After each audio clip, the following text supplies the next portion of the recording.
Kita ambilkan rekomendasi kepada KPK, periksa APBN yang ada di Kemendikbud, bahwa masih banyak persoalan terhadap realisasi anggaran dan penyerapan anggaran APBN itu ke daerah, baik transfer daerah, itu banyak persoalan. Mau masalah guru, sampai sekarang guru P3K yang sudah lolos P3K sampai sekarang belum dikasih SK. Baik, terima kasih pimpinan dan Pak Menteri dan jajaran yang saya hormati. Pertama-tama kita semua mengetahui bahwa ada kekurangan anggaran ya 15 triliun. Tetapi kalau menurut saya mari kita koreksi diri. Kenapa ini terjadi? Jujur sama diri kita sendiri. Anggaran yang sudah diberikan begitu banyak tahun 2024 apakah sudah digunakan dengan baik atau tidak? Jangan kalau dikurangin kita sedih, tapi waktu dikasih banyak kita tidak menggunakannya dengan baik. Kenapa saya mengatakan tidak melakukannya dengan baik? Karena sampai hari ini Pak Menteri berulang kali saya katakan bahwa masih banyak persoalan terhadap realisasi anggaran dan penyerapan anggaran APBN itu ke daerah, baik transfer daerah, itu banyak persoalan. Mau masalah guru, sampai sekarang guru P3K yang sudah lolos P3K sampai sekarang belum dikasih SK. Provinsi NTT belum, mereka belum terima SK. Kedua, guru-guru daerah terpencil masih banyak yang belum terima juga tunjangannya. Ketiga, banyak bangunan-bangunan sekolah yang masih terbengkalai padahal dari 2021 anggarannya. Saya kasih contoh di Kabupaten Kupang ada 17 sekolah bangunan yang dari 2001 sampai sekarang tidak terselesaikan. Mau lagi, kita lihat lagi dana-dana PIP. Nah, makanya kemarin saya mengatakan bahwa kalau KPK memberikan rekomendasi kepada Kemendikbud, harusnya Kemendikbud sadar. Karena apa, kami ini Dewan, kami sudah bilang setiap rapat banyak persoalan, lakukan pengawasan, laporkan kepada kami. Tapi kami tidak pernah didengar, ya kan? Akhirnya sekarang KPK memberikan rekomendasi, baru seakan-akan Kemendikbud kayak kebakaran jenggot. Bahkan kami anggota pemangku kepentingan mau diatur sama Kemendikbud untuk melakukan verifikasi oleh dinas. Loh, Anda sebagai kementerian mau nggak dilakukan verifikasi sama dinas? Jangan suruh dinas, jangan suruh apa yang kita usulkan harus dilakukan verifikasi oleh dinas. Kita ini lembaga tinggi negara, wakil rakyat. Kita yang menentukan anggaran di Indonesia ini. Bagaimana kepala dinas bisa memverifikasi data yang kita berikan? Anda sebagai kepala kementerian mau nggak diverifikasi sama dinas? Bapak Ibu ini kan orang-orang pintar setahunya saya di Kemendikbud, orang-orang berpendidikan. Kok bisa salah mengambil kebijakan?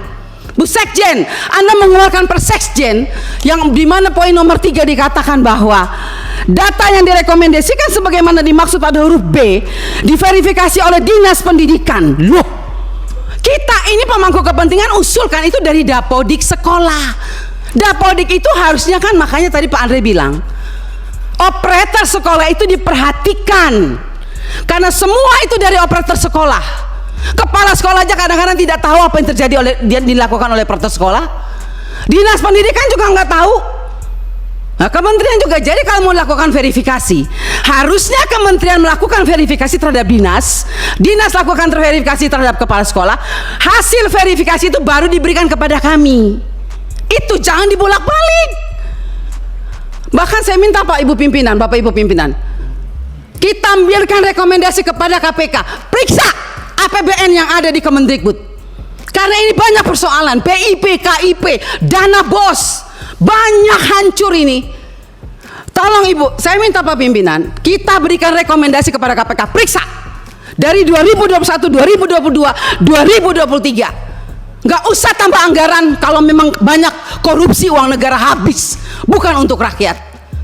Saya marah Pak Menteri untuk sekian kalinya, karena memang ini kenyataannya di lapangan. Jangan dong kita dibikin seperti anak kecil. Kok apa yang diusulkan kita mesti diverifikasi oleh dinas pendidikan? Anda mau nggak sebagai menteri diverifikasi oleh Dikbud, oleh dinas? Jangan aneh-aneh lah. Kalian tuh dipilih oleh presiden, harusnya berikanlah yang terbaik untuk rakyat. Semoga pembicaraan saya ini dilihat oleh presiden yang baru. Semoga presiden yang baru memperhatikan kinerja kementerian sekarang ini, memperhatikan eselon-eselon 1 yang sudah ada ini, tidak memberikan solusi kepada negara, hanya membuat persoalan di daerah. Yang tertinggal tetap tertinggal, yang guru menangis tetap menangis. Bicara plafon digital, mana keadilan untuk daerah 3T? Enak daerah-daerah yang sudah ada internetnya diberikan terus, tapi kita yang daerah 3T yang tidak ada internetnya dibiarkan begitu saja. Mana keadilan sosial bagi seluruh rakyat Indonesia, Pak Menteri? Saya sangat kecewa.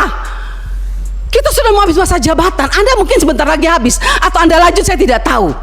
Tapi saya puji Tuhan, Tuhan dan rakyat masih memilih saya kembali. Dan sampai ini, apapun yang terjadi, kita yang terpilih kembali, kita akan tetap memperjuangkan keadilan dan kebenaran untuk kemajuan anak negeri kita. Bukan untuk kita anggota dewan, bukan. Jadi jangan aneh-aneh punya pikiran negatif terhadap wakil rakyat. Semua data-data yang kita pilih itu adanya di Dapodik sekolah. Perhatikan dong operator sekolah, perhatikan kepala sekolah, perhatikan dinas. Jangan hanya urus yang besar-besar triliunan, tapi begitu sampai di bawah tidak pernah diperhatikan. Omong kosong semua ini. Saya setuju KPK memberikan rekomendasi. Bila perlu kita berikan rekomendasi kepada KPK, periksa Kemendikbud. Biar kita lihat siapa yang bobrok, siapa yang mencintai negeri ini sebetulnya. Wakil rakyat kah? Atau mereka? Jangan begitu dong. Bikin Persesjen memalukan, Bu Sekjen. Ya iyalah, Anda jangan senyum. Anda membuat Persesjen tidak berpikir, masa kita diverifikasi oleh dinas? Mending kalau kepala dinasnya bersih. Kalau kepala dinasnya justru yang mencuri uang PIP, bagaimana Ibu? Saya mau tanya sekarang, jawab. Apa Anda pikir semua kepala dinas bersih? Oh tidak. Mari kita buktikan. Mau kita turun, kita buktikan, kita tanya, jangan sama kepala dinas, tanya sama penerima PIP. Itu baru bisa dapat jawabannya. Kalau Anda hanya turun hanya di dinas, semua jawabannya bagus. Tapi coba turun ke rakyat, turun ke penerima orang tua. Kalau nggak lihat itu orang tua punya air mata. Omong kosong. Nama ada, SK ada, uang nol sampai hari ini. Baik. Jadi kalau kita mau bicara soal anggaran, Pak, jangan ditambah. Tuhan juga tidak ingin semua uang negara ini hilang. Saya yakin dan percaya sampai ini anggaran turun, karena Tuhan itu lihat air mata orang miskin. Jadi kalau anggaran turun jangan marah. Mungkin inilah kehendak Tuhan supaya kita koreksi diri, stop dan bertobat kalau mau lihat bangsa ini baik.